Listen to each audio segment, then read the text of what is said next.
The Call Room, news at 5. Let's burn through that.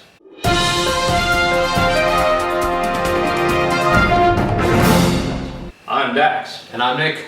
And welcome to our YouTube Rugby Chat Show. Whew, it's a bit hard to keep that persona up for too long.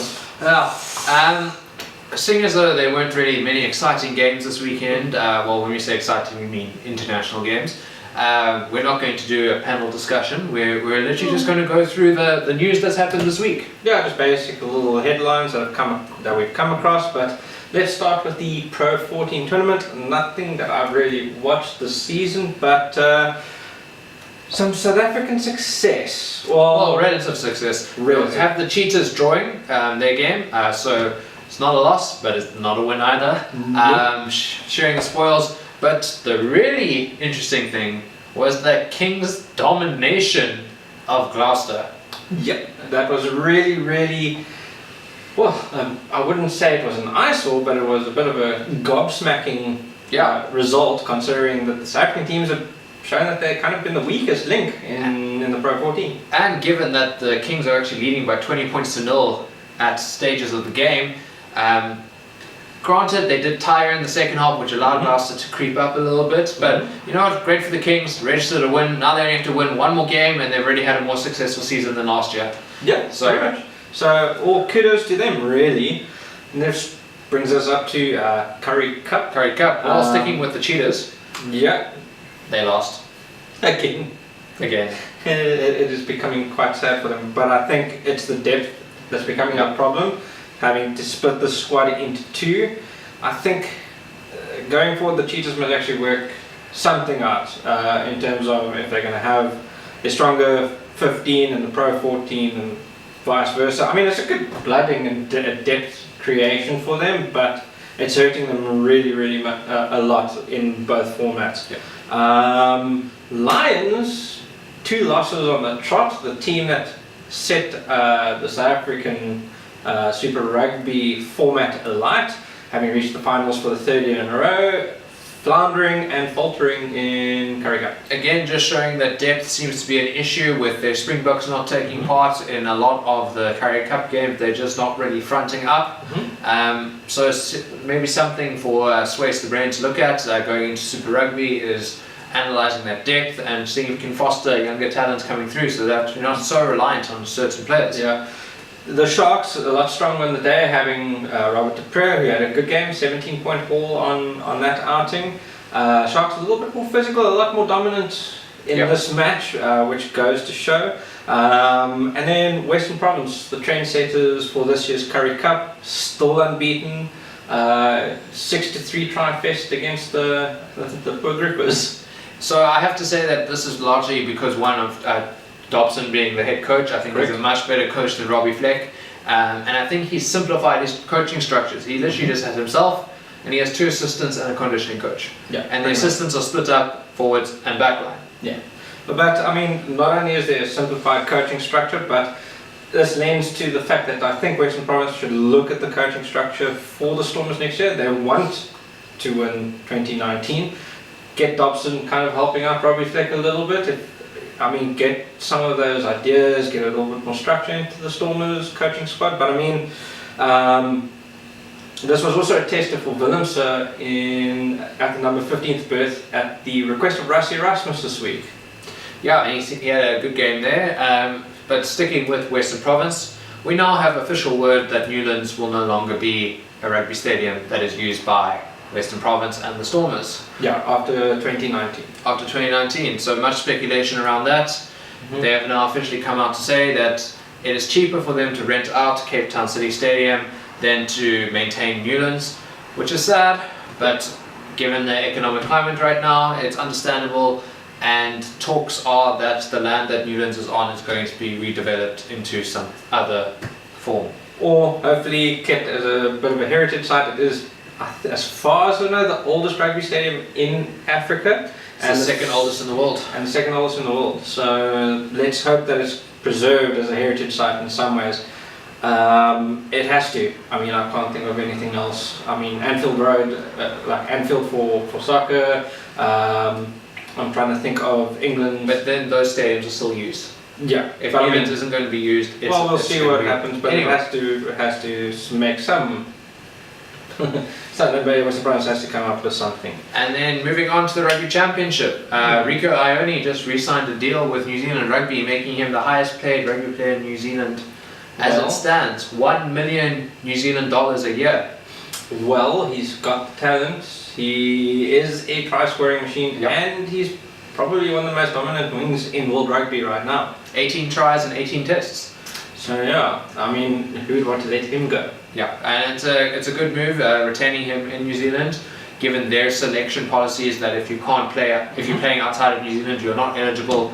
And it just goes to show that he's really passionate about his rugby, because he could have earned triple that in France if he wanted to. Or Japan, Yep. or in the UK. I mean, it really depends on who has the bigger checkbook. But the other big thing, Kieran Reid being rested for the Argentinian game. I believe he did have a bit of a knock or a bit of an injury worry after the Box game. But I mean, it's a good idea for New Zealand, considering that they want to take us apart in the away test back here. Yeah, they're obviously thinking ahead more to the South African game than to the Argentinian game, which makes sense. And the All Blacks really only need a bonus point win from Argentina to mathematically win the Rugby Championship. With a game to spare. With a game to spare. So, I mean, every South African is kind of going, upset, upset, upset. Well, the Argentinians have done quite a lot of upsets this year. With the Jaguares being unbeaten in their Well, if we way. think about the circle, Argentina beat us, or South Africa beat New Zealand. So therefore, following that chain, Argentina should be better than New Zealand. Well, it's anybody's ball game. Don't destroy my logic. It's anybody's ball game. But in terms of the Argentina and New Zealand game, Argentina, based on the way they played against New Zealand, have a slightly better chance of upsetting New Zealand this time around. But we must also factor in it's New Zealand. They're really a class side. They're hurting after the Box thing. I think they're going to be a little bit more clinical, a little bit more straightforward. So it's going to be a tough day at the office for the Argentines. And then moving on to Australians, Michael Cheika has come out to comment on the performance of his side against the loss to Argentina. He's not a happy man, let's just put it that way. Saying that there was no energy, no enthusiasm, players looked completely off the pace for most of the game, which is true. I mean, the Australians didn't look clinical at all. It's something that we've noticed throughout this year. Australians, I think the only real player that I can actually say that's a standout player for them, or two, is David Pocock and what's his name? The fullback, Falau. Sorry, his name sometimes escapes me. But those are the two outstanding Australian players this year. I don't know if it's something in their coaching structures, or I mean, we do understand that rugby league is like the fourth most popular form of rugby. You mean rugby union? Or rugby union is only the fourth most popular form of rugby in Australia. But still, I mean, it's kind of worrying considering that not so long ago we had Australia, New Zealand and South Africa dominating the top three. Australia now sinking down to 7th. And South Africa being in 5th. Well, we leapfrogged from 7th to 5th, which is a good sign for us, but still. But anyway, Jake White, previous coach of South Africa, World Cup winning coach of South Africa, has also indicated his interest in the Australian coaching position should he be offered it. Now that was the key statement there, should he be offered it, meaning he is not actively going to apply for it, should it become available. Well, we might have a Mike Cheika reaching out to Jake White and saying, hey, listen, bud, I need your help. Well, let's be honest, Jake White's ego won't let him be an assistant coach. Nope. So there are rumblings from Australia that should Australia lose one or both of their next 2 games, that Cheika will be on the out. But we'll have to wait and see there. Right, and our final point of discussion is the Springboks squad and the expansion and exclusion of the squad. So Springboks losing the services of Francois Lowe, who has been told to go back to Bath. Villiers Leroux went back, has been told he's welcome to play the last 2 tests against Australia and New Zealand. But the inclusion of Ruanel is a surprise inclusion for the Springboks, and Willemse earning a callback as well. So, I mean, if you don't know who Ruanel is, he is a South African sevens player who does play a little bit of 15s rugby. Playing for Western Province at the moment. And it was an interesting call-up, I have to say. Most people have been surprised by it. Yeah. I mean, he has had a decent season for 15s, but yeah, a lot of people are surprised by it, given that his specialisation is in sevens rugby. Yeah, maybe just that injection of pace and a little bit more physicality that the sevens are known for, that they have to have. But another boost for the Springboks is Sabu Corsi has recovered from his ankle injury, might come into consideration. Which leaves a lot more options for the wider berths for the Springboks, because Jason Colby has been retained, Billy LaRue coming back, and because we had Damien Willemse play at fullback, you might see Willemse start as fullback against Australia and have Billy LaRue come off the bench as impact, or the other way around. Possibly. We'll have to wait and see for that one. Well, we have to consider Billy LaRue's travel, considering he went from New Zealand to Europe and then is back down here. Well, Europe down to South Africa isn't that bad, which is why there's the whole push to send South African rugby to the European tournaments as opposed to Southern Hemisphere tournaments. So that's another debate altogether. So that is the rugby news for the previous week leading up to Monday the 24th of September. And predictions, because we got first up the Springboks versus Australia in Port Elizabeth. Yeah, the Windy City, or the hole in the wall, depending on who you speak to. I would have to say that if we played like we did against New Zealand with that same physicality and that same kind of defensive structure, but we just hold on to the ball a little bit more. I mean, I'm not asking for a lot. I'm maybe asking for maybe 10% more. I see Springboks winning. Yeah.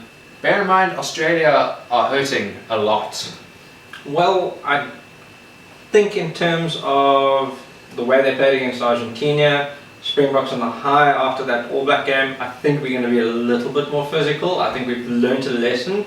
The more physicality we have and dominating the breakdowns, being a little bit more front of defence, I think the Australians are going to struggle, especially if we fix those little holes out wide.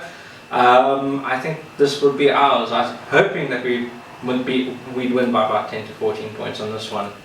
And then New Zealand versus Argentina in Argentina. I mean, we don't really need to debate this too much. No. Logic dictates that New Zealand should win, and it should be a significant margin. But I'd say Argentina an upset, but logically, yeah, New Zealand are going to fix a lot of those gaps that they had against us, and they're going to actually destroy Argentina. Yeah. So, like the video if you enjoyed what you saw. Comment on your thoughts as well as anything you think we should discuss in the future. Yeah, don't forget to subscribe and hit the bell icon so that you can get notified when we're up again. Cool. Until next time. Thank you. Bye.